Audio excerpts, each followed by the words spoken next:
In this video, we'll be hunting a box of nickels. We'll be looking for anything older than 1960, including Civil War nickels, Buffalo nickels, or anything older. We'll also be looking for any foreigns, proofs, errors of varieties, or any other cool things we can find.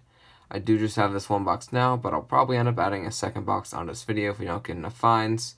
And I don't see any enders in this box, so we'll have to look for some good finds in the rolls. So, let's start the hunt, and I'll bring you in when we have our first find. Roll 3 had the first find of the box, and it's from the 50s, but it is an early 50s, 1951, out of Philly. Roll 5, and we're going to have the first foreign of the hunt, because 3 coins in, I see the back of a Canadian nickel, and it is from 1989. Same roll, and we already have a great find for the box, because I saw this coin, flipped it over, and it's a 1950. And it is a 1950 out of Philly. And for those of you who don't know, that is a semi-key date nickel. If it was the 50D, it would be the rarest Jefferson nickel, but of course it's not. But it's still a 1950 Philly. That's something I don't see too often. It's an awesome find. Roll 8, and we have the first 40s find of the box, and it is 1946 from Denver. Roll 14, and we have a couple of nickels from the 50s, and they are 1954 and a 1959, both from Denver. Roll 16, yet another find from the early 50s, and this one's going to be 1952 out of Philly. Next roll, roll 17, and I just found the 2 oldest finds of the box, and one is from the 30s, but it is just a 1939 out of Philly, which is a common date, but still always great to get one from the 30s, and of course it's not the DDR. And we also got 1940 out of Philly as well. Roll 23, near the beginning of the roll, I just uncovered this reverse, and I see that has a San Francisco mint mark, which means it's going to be a 1954 or older. There are a lot of semi-key dates with S mint marks, so hopefully it's one of those. And it's not. It's a 1947S, pretty beat up on the front. It's not a better date, but still, I'll take a San Francisco minted older Jefferson any day. Roll 26 had a few finds from the 50s, and they were 1955, 1957, and 1959, and they're all from Denver. The roll also had this 1961, which has the luster of a circulated proof, so I think this could be circulated 1961 proof. It's pretty heavily circulated, and it's probably not worth anything, but still pretty interesting to see, and possible circulated proof. Roll 31, and we have another nickel from the 40s, and this one is 1946 from Philly. Roll 38, and we have a couple more finds from the 50s, and they are 1954 from Denver and 1956, and it's also from Denver. Roll 41, and we have another find from the 40s, and it is a pretty damaged 1941 out of Philly. Roll 47 had another nickel from the 40s, and this one is 1948 out of Philly. Roll 48, and we have another nickel from 1948, but this one is San Francisco, and a 1948S is a semi-key date.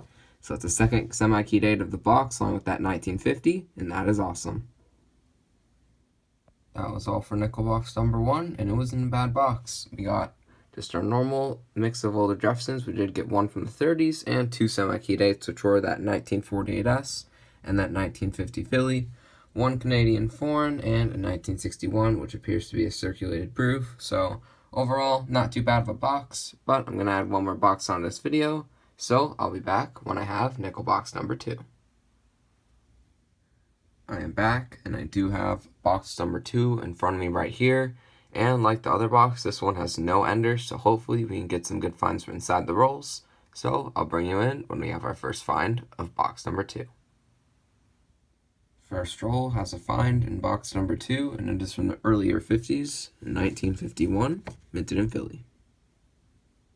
Just opened roll 4, and I see the edge of the second foreign of the hunt. Probably going to be another Canadian nickel right here, and it is, and it's from 1986.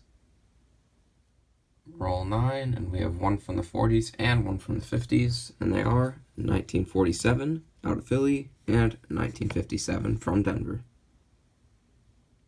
Roll 12 gave us the oldest find of box number 2 so far, and it is 1940 from Philly.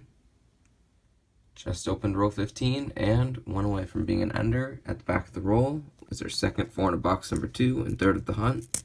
Another one from Canada, and this one is in 1993. Roll 21 actually ended up having 4 finds, only 1 from the 40s and 3 from the 50s. The 40s is a 1946 from Philly, and then a 1954 Denver, another 1954, but this one's from San Francisco, and 1957, that's also from Denver. Roll 25, halfway point of the box, and we have a couple more finds from the 50s, and they are 1957 and 1958, both from Denver. Next roll, and we have another 40s nickel, and this one is 1941, minted in Denver. Roll 31, and we have another find from the 40s, and this one is 1941, out of Philly. Roll 33, again, we have a find from the 40s, and this one is 1949, minted in Philly. Next roll had another find from the 40s and one from the 50s. The 40s is another 1941 Philly, and the 50s is another 1959 Denver. Next roll again, and the box seems to be heating up a little bit here near the end. Hopefully that means you can get a silver or buffalo, but I bring you in because we have a 1955 from Denver. Roll 38, another 40s find, and this one is yet another 1941 Philadelphia. Roll 41 had a couple more older Jeffersons. First is actually a really pretty nice 1947 from Denver. It even has a little bit of detail left on the steps, so that's a great find. And then it also had a 1957 out of Denver. Roll 43 had a pair of 50s finds, and they were 1954 and a 1957, both from Denver. Roll 47, and we have another couple of finds. First is actually a pretty nice 1941 out of Philly, and like that 1947 we found earlier, there is some detail left on the steps, so that's a great find. And then it also came with 1954 out of Denver. Just open the next roll, and we're going to have Canadian cent number 4 of the hunt in the back of the roll right here, and I can already see the date, the 1987.